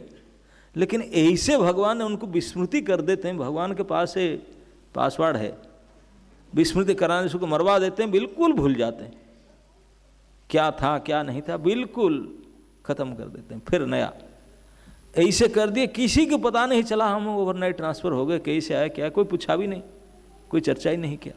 ऐसे द्वारका में सारे यदुवंशियों को उठाकर मथुरा से ट्रांसफर कर दिए थे, तो वहाँ रुकते थे। तो यहाँ यदुवंश को जब भगवान के वहीं शादी की है, और शादी करके शादी तक कोई काम तो नहीं किए, आप जानते हैं कितना नंबर लगा है। और प्रत्येक पत्नी के 10-10 बेटे 1-1 बेटी हुए, और प्रत्येक बेटे के 10-10 बेटे 1-1 बेटी हुए। इसी हिसाब से 3 पीढ़ी तक चला। तो ऐसे कहते हैं कि भगवान के जो यदुवंशी उनके परिवार के टोटल सदस्य, उनके परिवार के सारे सदस्य आप जानते कितने थे? अगर कोई इलेक्शन अगर होता है ना, अगर एक ही परिवार को जाकर के प्रीचिंग करो, उनको बटा लो, तो प्रधानमंत्री हो जाएंगे, जस्ट बाई वन फैमिली। क्योंकि भगवान के एक ही परिवार में सदस्य से 56 करोड़ 56 करोड़ यदुवंशी थे। और काहे को जाना जरूरत पड़ा? 56 करोड़ किसके हिस्सा से वोट यहाँ से आ जाए और वहाँ से हो जाए, माइनस हो कि यहाँ प्लस हो जाए, कितने होगा, कोई ज़रूरत है? और एक फैमिली बहुत है, 56 करोड़ यदुवंशी, और इतने भगवान के वंशी हो कैसे? क्योंकि जहाँ कल्प वृक्ष है, चिंतामणि आदि, और साक्षात रामकृष्ण जहाँ रहते हैं, उनको वहाँ कोई किसी को रोग तो होता ही नहीं, बाल पकता ही नहीं, किसी को बीमारी होता नहीं, कोई बुढ़ापा भी नहीं होता, हो नहीं सकता। सब खचे खच सतेज बिल्कुल यंग रहते थे। यहाँ तक कि सुरसेन वसुदेव जी के पिताजी उग्रसेन भी अभी बिल्कुल युवक जैसे सतेज और सबल थे, दिखाई पड़ रहे थे, काले बाल उनका भी था। क्योंकि यहाँ का प्रभाव ऐसा था कि बीमारी बुढ़ापा आता ही नहीं था। केवल बीमारी बुढ़ापा में बताया कि दुकान में कुछ नहीं, सब अपना प्राप्त होता था। तो यादव कुमारों के काम क्या होता था? इतने सारे संख्या में, करोड़ों संख्या में पुत्र पौत्र हैं, करते क्या थे? आजकल तो बिना नौकरी में काम ना चले, जितने पढ़ाई करते हैं ओनली टू गेट जॉब, चाहे आईआईटी में करो चाहे आईआईएम में पढ़ो, पढ़ने का लक्ष्य क्या है? जॉब ना मिले, नहीं तो सुसाइड कर डालते। तो लेकिन उनको तो धर्म अर्थ और काम के कोई अप्राप्य नहीं था। भगवान की परिवार के लोगों को धर्म क्या करना, धर्म को कर करके ठाकुर जी के पास जाते हैं, ठाकुर जी उनके पापा हैं। धर्म अर्थ का तो कोई नहीं, अर्थ का तो डेमकिया, लक्ष्मी जिनका माँ है, मम्मा है। धर्म अर्थ काम तो सारे प्राप्त था, कुछ प्राप्त नहीं था। और मुख्य जिनके संरक्षण करता साक्षात श्री कृष्ण बलराम, उनको मुख्य की चिंता पड़ी, भाड़ में जाए, कुछ नहीं था करने के लिए, nothing to do, nothing absolutely. तो करेंगे क्या? खेलेंगे, और केवल यही खेलने के अलावा और कुछ था नहीं। अब तभी जमाने में क्रिकेट फिक्रेट ये सब एडवांस प्ले नहीं आया था। कंदुक क्रीड़ा, अश्व क्रीड़ा, इसी प्रकार से कोई क्रीड़ा करते थे। ऐसे कुछ क्रीड़ा के लिए इन हाउस नहीं होता था, इंडोर बाहर जाना पड़ता था, सिटी से बाहर जाते थे। यद्यपि भगवान के लड़के अभी छोटे नहीं थे, प्राय कृष्ण की पुत्रों की पुत्र हो चुका था। प्रद्युम्न के बेटे वज्रनाभ भी अभी स्कूलिंग पूरा हो चुका था। ये सब क्योंकि बूढ़ा तो होते नहीं थे, उम्र तो बढ़ता ही नहीं था, करें क्या? और कुछ करना धरना तो है ही नहीं, तो खेलने जाते थे कुमार सब मिल करके। और आप जानते हैं ये कि मनुष्य का एक साधारण स्वभाव होता है, जब एक उम्र के कोई व्यक्ति एकजुट हो जाए ना ज़्यादा संख्या में, और उनमें कोई शत्रुता ना हो ना मित्रता हो, तो केवल एक ही काम जुड़ता है, विनोद करना, हास परिहास करना। करेंगे कि नहीं? और अगर सब यंग है तब तो फिर कहना ही क्या है। और सारे यंग तो थे, सारे यंग थे, और आज सिटी से बाहर निकले खेलने के लिए, बड़े समुदाय थे और उनका अंदर हास परिहास विनोद करना स्वाभाविक था। और क्या किए इसके बाद चर्चा नेक्स्ट क्लास में चर्चा करेंगे। ओके, समय हो चुका है और 3 दिन तक चलाना है ना उसको। विप्र साप और लगेगा 3 दिन तक। हरे कृष्ण। लीजिए, आप लेंगे, हम क्यों मना करेंगे भाई। लंबा हाथ, हम बोलो 2 हाथ।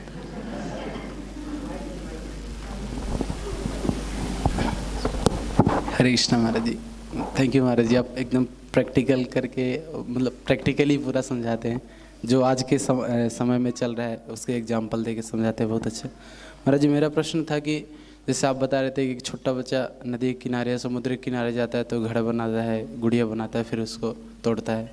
तो भगवान तो पूर्ण है और उनको किसी चीज़ की ज़रूरत नहीं है, ये खुशी के लिए बनाते हैं वैसा। तो फिर ये भगवान क्रिएशन का मतलब और भी हेतु हो सकता है, लेकिन मेनली यही बताएं तो थोड़ा इसको समझाएंगे क्या। उनको ज़रूरत नहीं है फिर भी। तो 2 बात समझ लीजिए इस प्रश्न से। भगवान को कभी क्यों नहीं पूछ सकते, क्यों पूछना, जो आपके अंदर है आप तो पूछ सकते, तो उनको क्यों नहीं पूछ सकते। तेरा बाप का है क्या वो, उनकी मर्जी। उनको क्या करना, खेलने के लिए करता ना, बच्चा किस लिए करता है सब, खेलने के लिए। तो भगवान खेलेंगे, उनको कोई ज़रूरत नहीं था, उनका खेल है ये। Okay, next question. Maharaj ji, मेरा प्रश्न था कि इसमें आता है कि भगवान पूर्ण है, ऐसा? हाँ? भगवान पूर्ण हाँ, है। पूर्ण है, पूर्ण भी खेलते हैं ना। खेलने के लिए अपूर्ण होने से खेलेंगे क्या। सबके खेलने की इच्छा तो उनका भी होता है। हाँ बोलो। हरे कृष्ण महाराज। महाराज, आपने जैसा बताया कि जो ब्रह्मा जी जब गए थे वापस से उनके पास में, मतलब भगवान के पास में द्वारका, और वो मतलब वेट किए थे तो बताए थे कि चतुर्मुखी ब्रह्मा है, तब उनको एंट्री मतलब मिला था। तो उसके पहले महाराज ब्रह्म विमोहन लीला जबकि हो चुका था वृंदावन में, तो उसके मतलब उस समय तो उन्होंने देखा था कि भगवान को कि अनंत मतलब ब्रह्मा है। हाँ। तो उसके बाद भी उनको ये कन्फ्यूजन रहा कि क्यों, इसमें क्या संपर्क है। इसमें कृष्ण को देखे थे, कृष्ण महान है करके, लेकिन वो खुद ब्रह्मा इतना सारे तो नहीं पता था ना। हाँ? क्या बात है, आपने उठो नहीं लगा। और महाराज एक चीज़ और, जैसे एक इसमें प्रश्न था कि जैसे महाराज जैसे श्री रामचंद्र भगवान रहे थे, तो बताया जाता है कि वो सभी लीलाओं के बाद 10,000 वर्ष और महाराज वो 11,000 साल वो राज किए थे। हाँ। तब उस समय देवी देवता लेकिन मतलब उस समय अनुयायी, बट इस समय जब भगवान 125 वर्ष थे कृष्ण रूप में, तो वो उस समय फिर क्यों इंटरवीन किया कि मतलब भगवान राम भगवान के स्वांश है, ये श्री भगवान श्री कृष्ण, इसलिए उन पे सब आते हैं, सब में नहीं आते। ओके, ये अवतारी पुरुष है, ये अवतार है।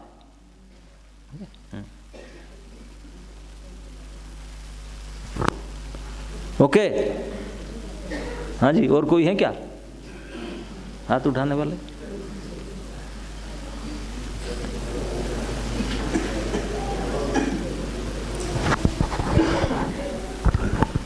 हरे कृष्ण महाराज। महाराज, ब्रह्मा जी ने क्यों बोला कि यदुष उनके क्रिएशन नहीं है, क्योंकि ब्रह्मा जी ही तो बनाते सारे। उनको नहीं बनाते ब्रह्मा जी ने, ये तो ठाकुर जी से बना, उनके प्रोडक्ट है, इसीलिए बोले कि भाई हमारा प्रोडक्ट है नहीं, है ना। ब्रह्म लीला में तो वो भी देखे थे, जो गाय बछड़े भी हमारे प्रोडक्ट नहीं थे। ये ग्वाले में जो गाय चराने वाले वो भी उनका प्रोडक्ट नहीं थे, ऐसा चतुर्भुज हो गए थे। तो ये फिर कैसे है ना। ओके, हाँ बोले।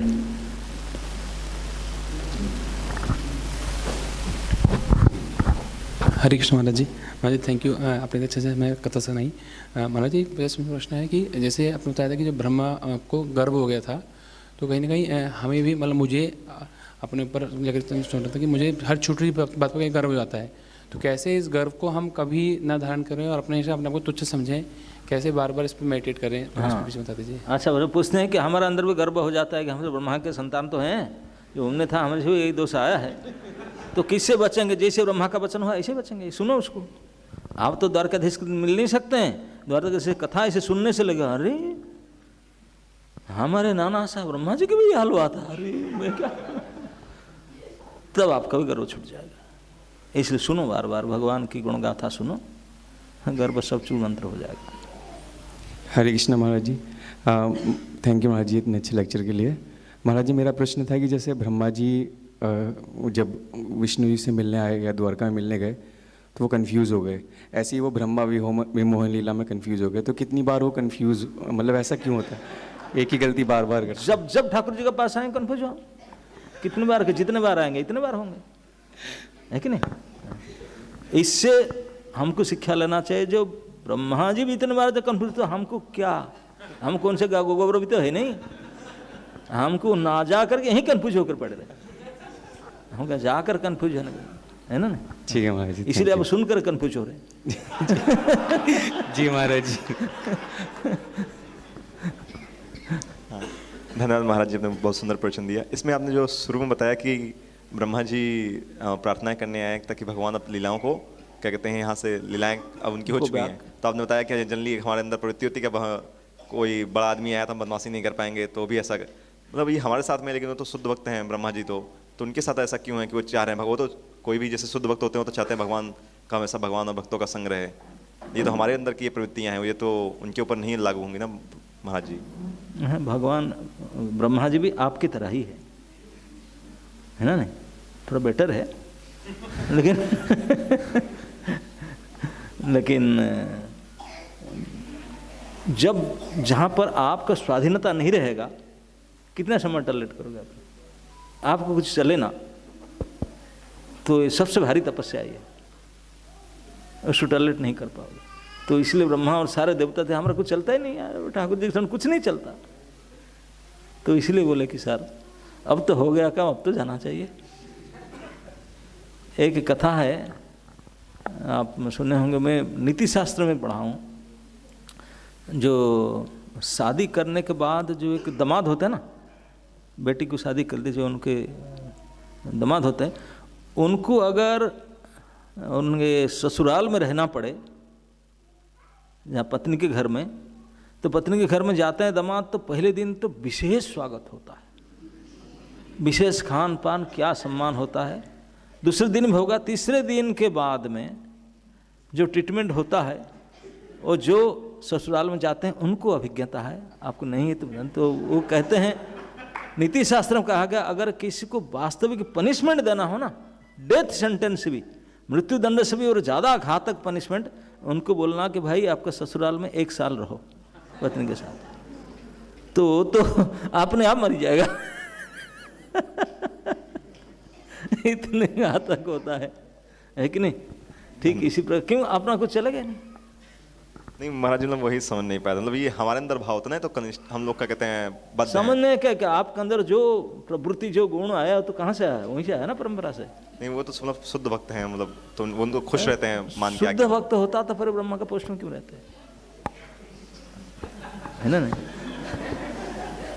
फिर गोलोक वृंदावन में रहते हैं उनके साथ में, है ना?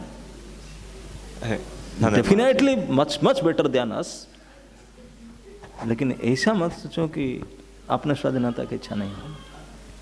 सारे भक्तों को भी तो अपना स्वाधीनता चाहिए अपना काम करने की। श्री कृष्ण महाराज जी, दंडवत प्रणाम।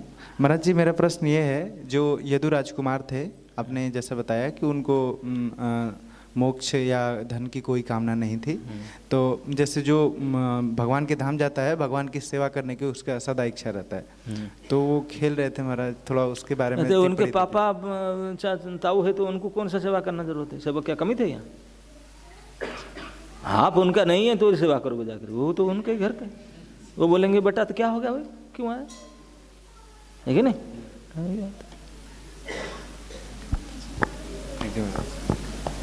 अरे यहाँ से हाथ उठाए। हरे कृष्ण महाराज। महाराज बहुत बहुत धन्यवाद, कथा बहुत ही सुंदर थी, बहुत ही अच्छी लगी, इतनी अच्छी लगी कि बहुत ज़्यादा कंफ्यूज हो गया हूँ। और बहुत सारे प्रश्नों के उत्तर मिल गए और नए दूसरे प्रश्न खड़े हो गए। महाराज कोई जैसे ये जो नमामि ईश्वरम है, इसमें एक पंक्ति आती है कि भगवान ये दिखाते हैं कि जो उनसे प्रेम करने वाले भक्त हैं और जो उनको बहुत बड़ा मानकर पूजा करने वाले भक्त हैं, उनसे भी बढ़कर हैं वो प्रेम करने वाले भक्त। ऐसा एक लाइन आती है उसमें। यस, आती है। लेकिन भगवान तो अक्सर जो अपने प्रेमी भक्त होते हैं, ज़्यादा निकट वाले, उनको ऐसा दिखा देते हैं कि मैं तुम्हारा प्रेमी ही सही, लेकिन मैं इतना महान हूँ। ऐसा अक्सर दिखाते हैं, जैसा कि अभी ब्रह्मा जी को दिखा दिया। तो प्रभु जी, महाराज जी, भगवान से प्रेम करना चाहिए, उनका सम्मान करना चाहिए? क्या करना चाहिए महाराज का?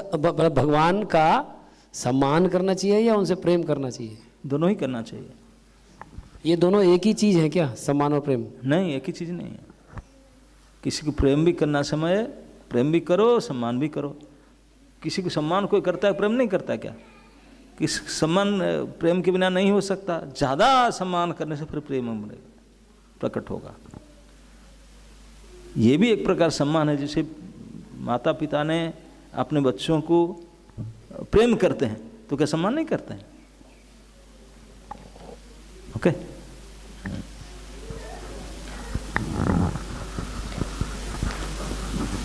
हरे कृष्ण महाराज जी। हाँ जी। महाराज जी, मेरा प्रश्न ये था कि जैसे डेमीगॉड्स होते हैं, ब्रह्मा जी हो गए या फिर इंद्र जी हो गए, सब लोग काफ़ी अच्छी रिस्पॉन्सिबिलिटी कर रहे हैं विष्णु भगवान के बिहाफ पे। लेकिन जैसे उन लोगों ने कुछ ऐसे, ये इंद्र जी का इंसिडेंट हो गया, पर्वत वाला हो गया, गिरिराज जी वाला हो गया, या ब्रह्मा विमोहन लीला हो गया, तो कुछ ऐसे नेगेटिव पार्ट हैं। तो हम क्या करते हैं, डेमीगॉड्स को उन्हीं के बेसिस पे आइडेंटिफाई करते हैं कि अरे ब्रह्मा जी भी, इंद्र भगवान भी बहुत भोगी हैं, या डेमीगॉड्स भी बहुत वैसे हैं। जस्ट लाइक मतलब टेंडेंसी क्या है कि किसी को देखते हैं तो नेगेटिव पार्ट से ज़्यादा आइडेंटिफाई करने को देखते हैं, हालांकि उनके अंदर बहुत सारी अच्छी क्वालिटीज़ हैं। सिमिलरली वही चीज़ डिवोटीज़ में भी कंटिन्यू होती है कि कोई सामने आता है तो नेगेटिव पार्ट से मतलब पहले आइडेंटिफाई कर लेते हैं इंस्टीड ऑफ की बहुत सारी अच्छी क्वालिटीज़ हैं। तो उस पर कैसे देखें? हाँ, ये हम लोग का अंदर में विशेष गुण है फॉल्ट फाइंडिंग नेचर। अवगुण को बहुत बढ़िया से देख लेते हैं, गुण को देख नहीं पाते, क्योंकि सब बोलते हैं गुण तो सर मेरे अंदर है, उनका अंदर कैसे गुण आएगा? सर अवगुण में होना चाहिए है कि नहीं? इस कारण से। नेक्स्ट यहाँ तो कहते हैं। हरे कृष्ण महाराज जी, चरण कमलों प्रणाम स्वीकार करें महाराज। महाराज, जैसे अभी आपने जो ब्रह्मा जी का एग्जाम्पल दिया था कि वो द्वारका में मिले थे और अन्य ब्रह्मा जी को देखा था, तो अत्यंत बुद्धिशाली होते हुए ब्रह्मा जी को केवल अपनी ही सृष्टि का ज्ञान रहता है, अन्य ब्रह्मा आदि से वो कभी मिले नहीं, कभी कुछ डिस्कशन नहीं हुआ, ऐसा कुछ है? उनको नेटवर्क जीवन में है ही नहीं, बाकी ब्रह्मा तो कैसे पता चलेगा? मतलब जिसको बियॉन्ड हिज इमेजिनेशन, कल्पना भी नहीं कर सकते, तो कैसे ज्ञान होगा उनको? उनका पास लिमिट जितना है, उनके ब्रह्मांड ज्ञान इतना होगा, उसके परे उनको कैसे हो सकता है? जी जी। वो तो देखे भी नहीं थे, सुने भी नहीं थे, जाने भी नहीं थे, पढ़े भी नहीं थे। ओके जी जी, धन्यवाद महाराज। पीछे देखो। हरे कृष्ण महाराज, प्लीज़ एक्सेप्ट माय प्रणाम महाराज। बहुत बहुत धन्यवाद इतनी सुंदर कथा के लिए महाराज। जैसे अभी हम देखते हैं वही क्वेश्चन कंटिन्यू हो रहा है कि जैसे इंद्र जी हैं या ब्रह्मा जी हैं, वो विमोहित हो जाते हैं। पहले वो स्वयं जाके भगवान को बुलाते हैं, फिर बाद में चाहे गोवर्धन लीला हो, चाहे पारिजात लीला हो, फिर भगवान के खिलाफ ही युद्ध करने लगते हैं। उसमें एक चीज़ समझ में आती है कि आपने जैसे एक कथा में बताया है कि वो जीव कैटेगरी में हैं, इसलिए विमोहित हो जाता है। लेकिन महाराज, जो भगवान के स्वयं पार्षद हैं, उनके पुत्र पौत्र जो इस जगत के नहीं हैं, भगवान के गोलोक धाम से आए, क्या वो भी, उनकी भी मति भ्रम हो जाती है और वो ब्राह्मणों के चरणों में अपराध करते हैं? वो उनका नहीं हो जाता, उनके द्वारा कराया जाता है। वो भी जो ब्रह्मा जी हैं वो भी विमोहित ऐसे नहीं होते थे। भगवान ब्रह्मा जी को विमोहित करके दिखाए हम लोग को। इसमें ब्रह्मा जी फील प्राउड कि देखो ठाकुर जी के ये रोल में मुझे बुलाया पाठ करने के लिए। ब्रह्मा जी वह सुजन, ठाकुर जी के सामने कोई मोहित होना भी बहुत बड़े गर्व की बात है, समझ रहे कि नहीं? क्योंकि वो अजीत है, उनसे हारना, उनसे सामने विमोहित होना, उनके साथ अपमानित होना बहुत बड़ी अचीवमेंट है। तो ये अचीवमेंट ब्रह्मा को मिला, ये कोई साधारण बात नहीं है। Okay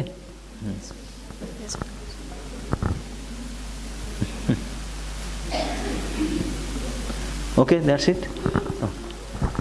okay. ग्रंथराज श्रीमद् भागवत महापुराण की समवेत भक्त